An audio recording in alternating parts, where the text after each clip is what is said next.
Bismillahirrahmanirrahim.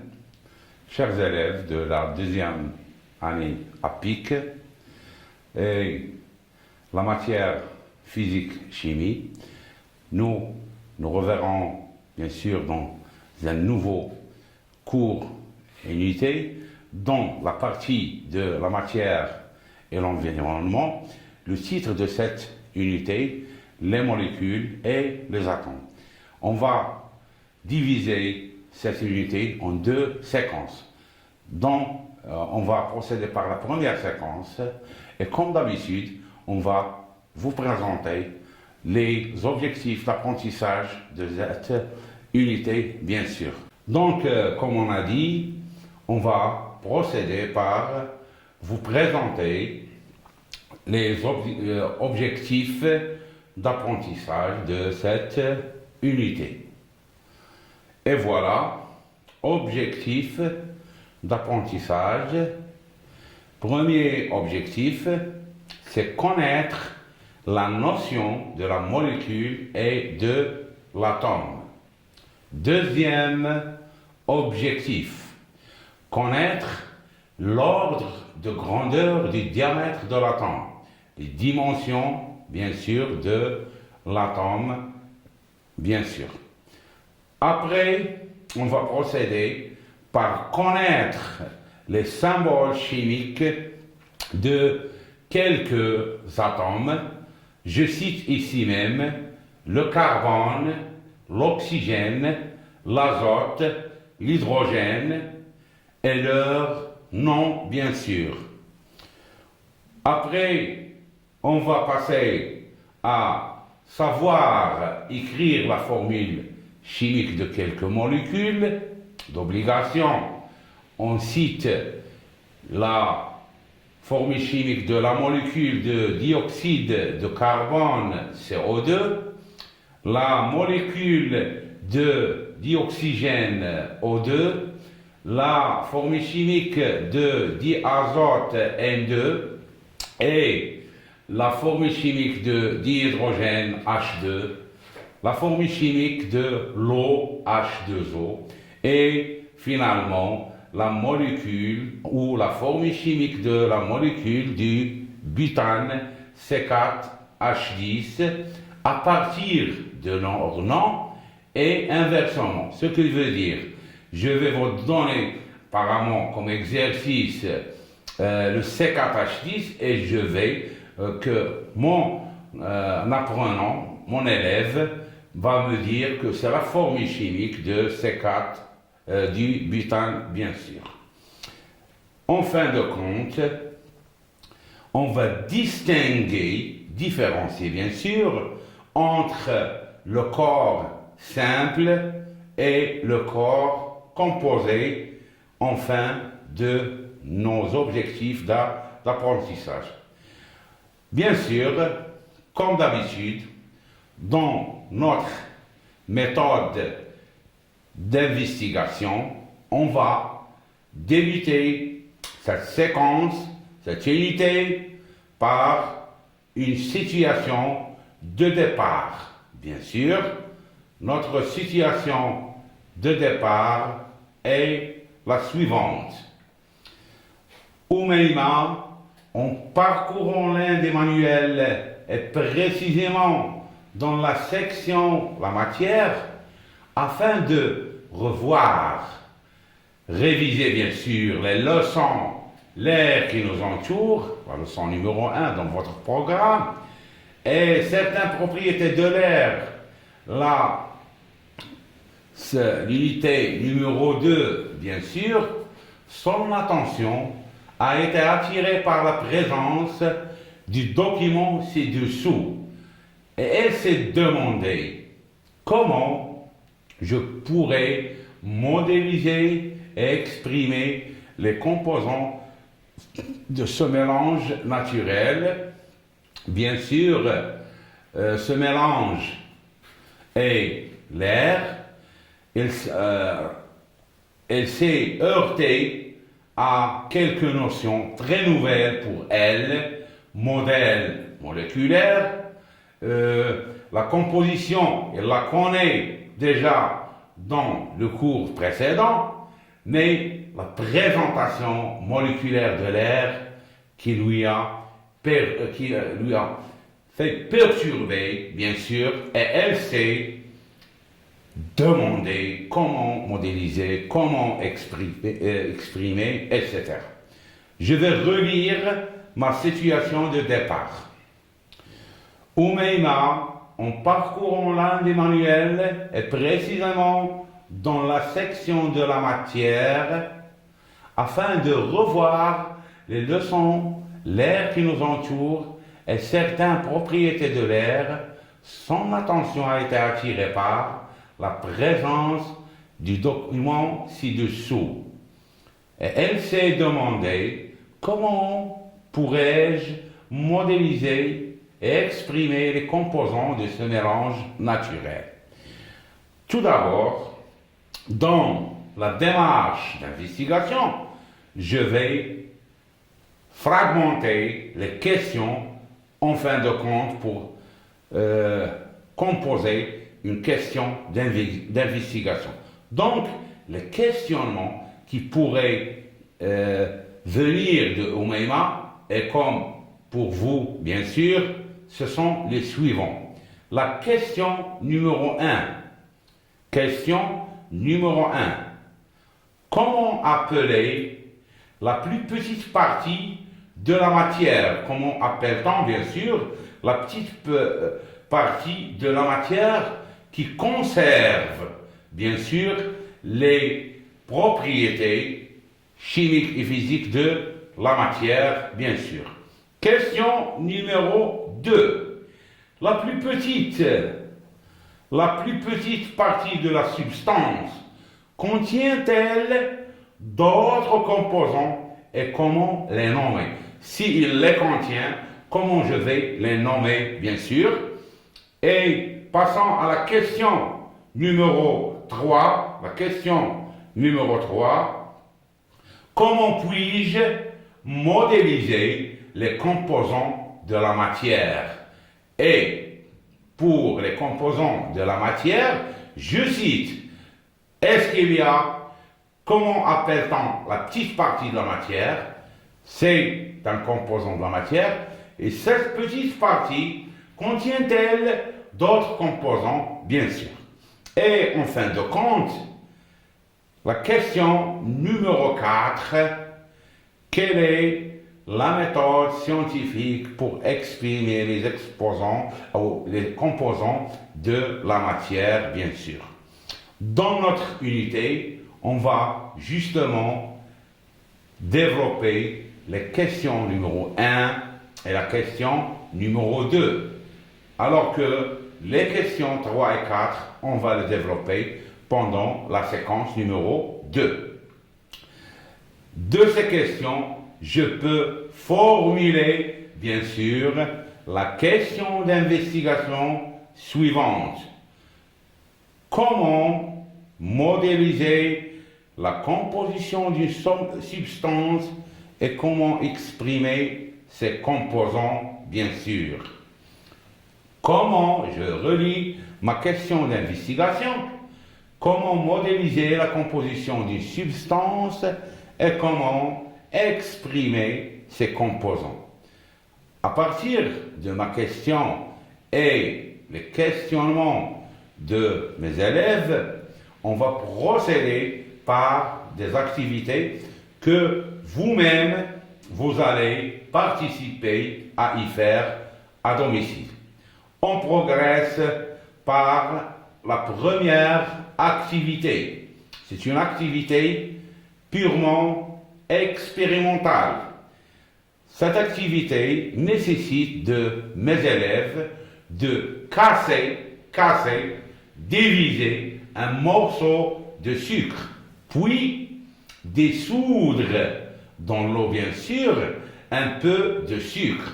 Avec une petite agitation, on va observer la disparition de la substance, de la matière, sucre, la disparition de nos vues, bien sûr. Mais L'eau, elle contient toujours le goût du sucre. Donc le sucre, il est existant dans l'eau, mais mon œil ne le voit pas.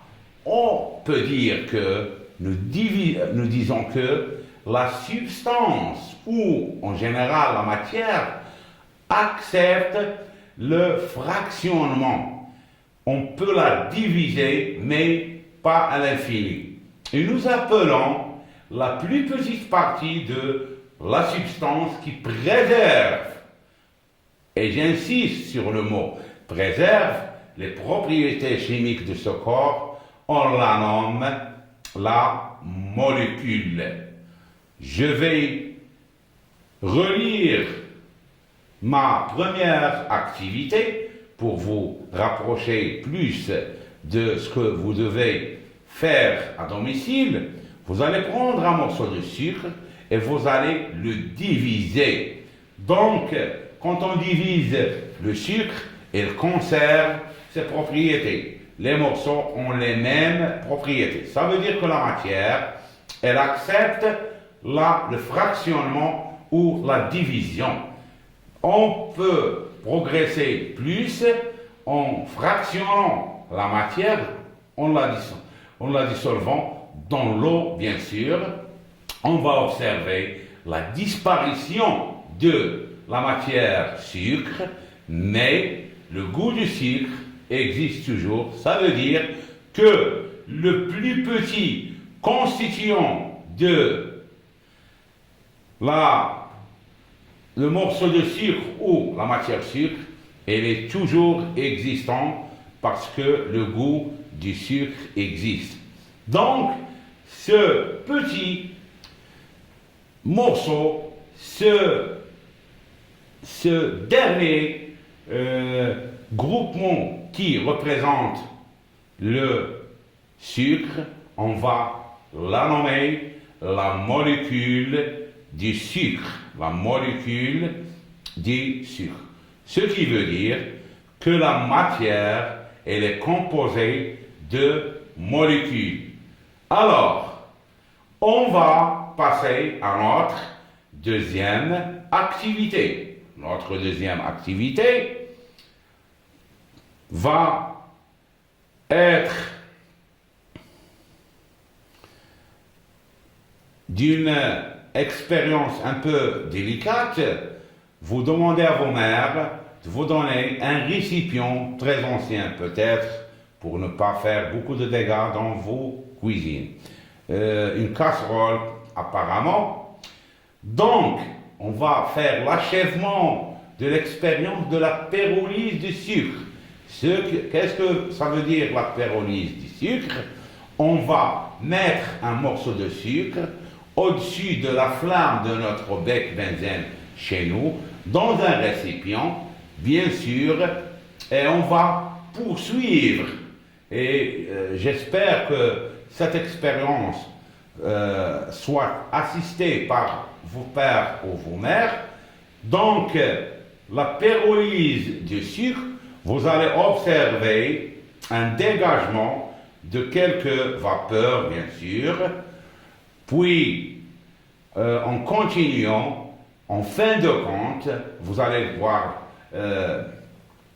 la transformation, premièrement, du sucre en liquide. On parle de fusion du sucre. Et après, on va voir un dégagement de beaucoup de vapeur, etc. Ça veut dire que la matière sucre se décompose. En fin de compte, vous allez obtenir en forme d'un solide un résidu noir. Un résidu noir dans la casserole.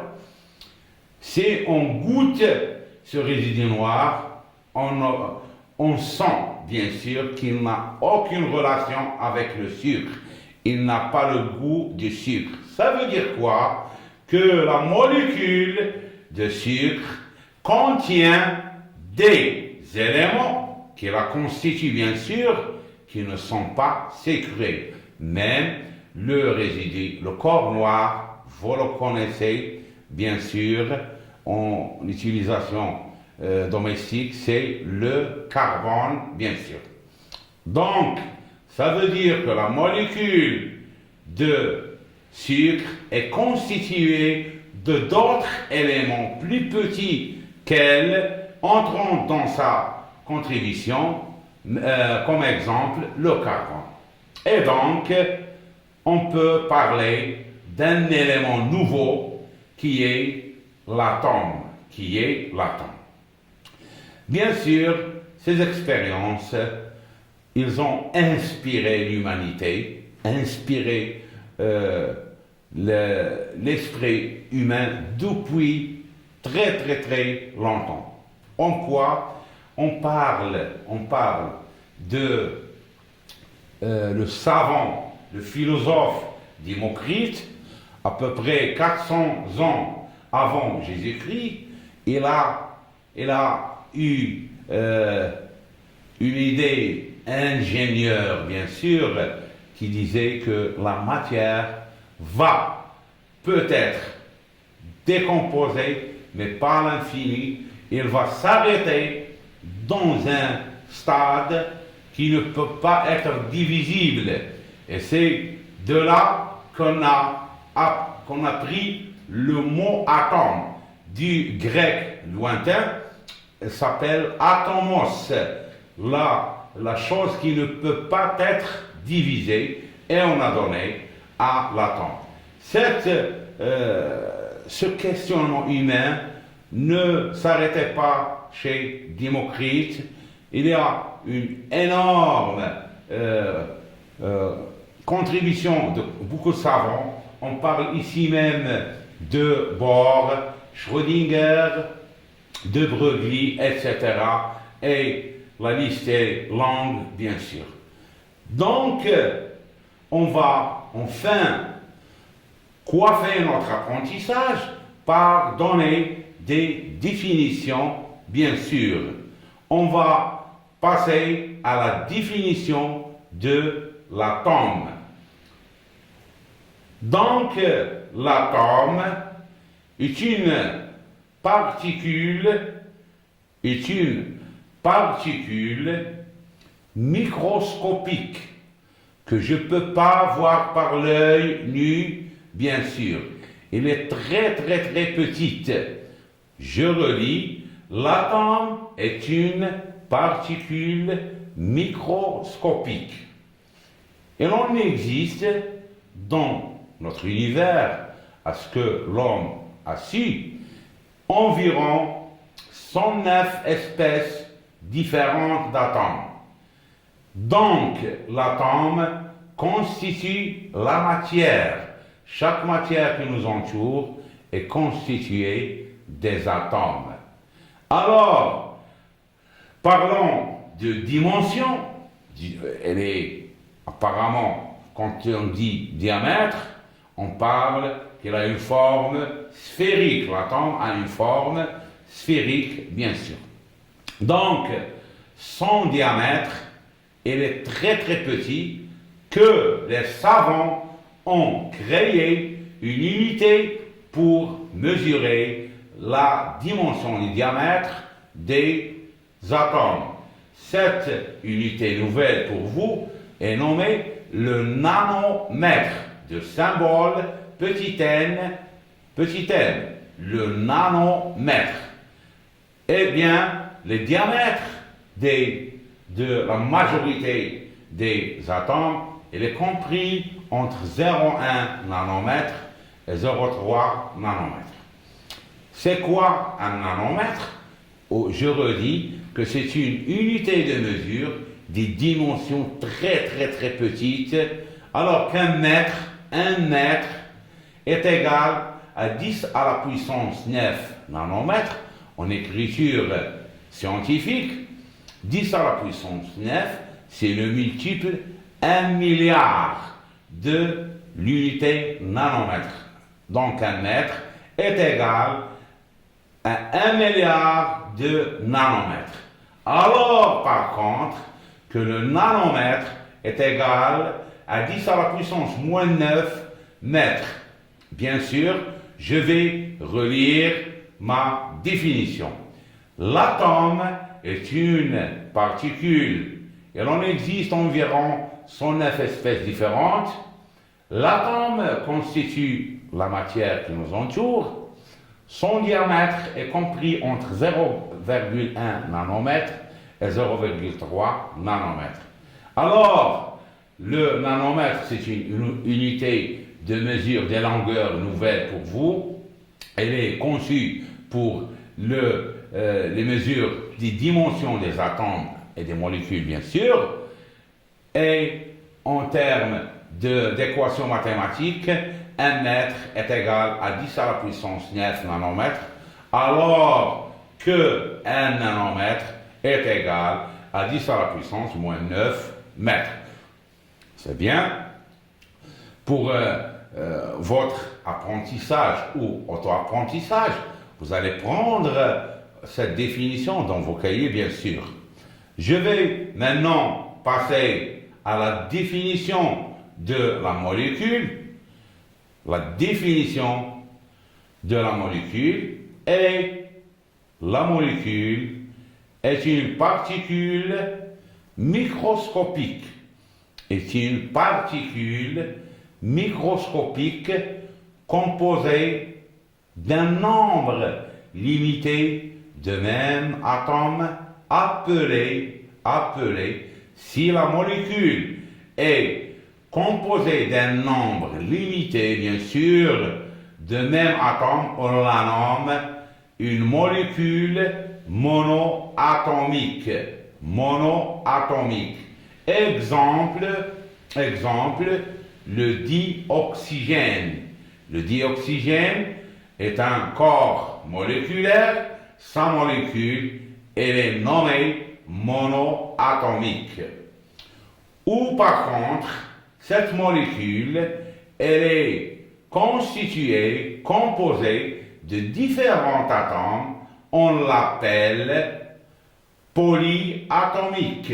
Si la molécule est composée de différents atomes, bien sûr de nombre limité, automatiquement, on va la nommer une molécule polyatomique. On donne comme exemple la molécule d'eau. La molécule d'eau. Pourquoi elle est polyatomique?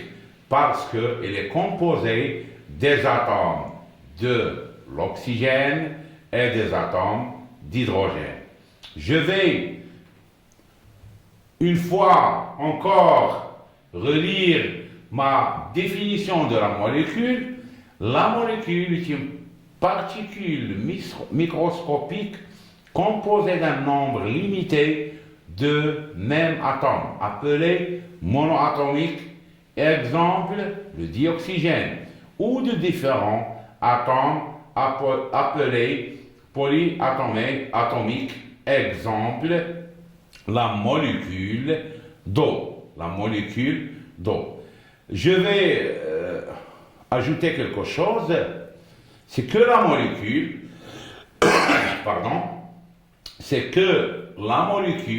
c'est la petite particule qui conserve les propriétés physiques et chimiques de la matière. Ça veut dire quoi? Que la molécule d'eau a toutes les propriétés de la matière eau, bien sûr.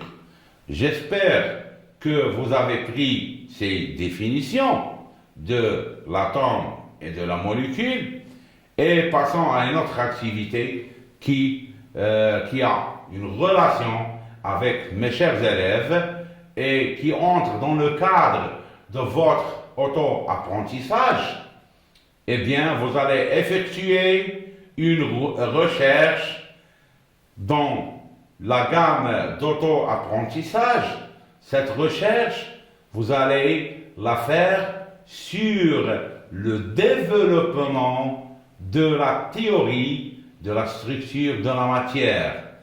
Comment l'humanité a développé, bien sûr, les théories de la constitution de la matière, de la structure de la matière, bien sûr, et merci pour votre intention bien sûr.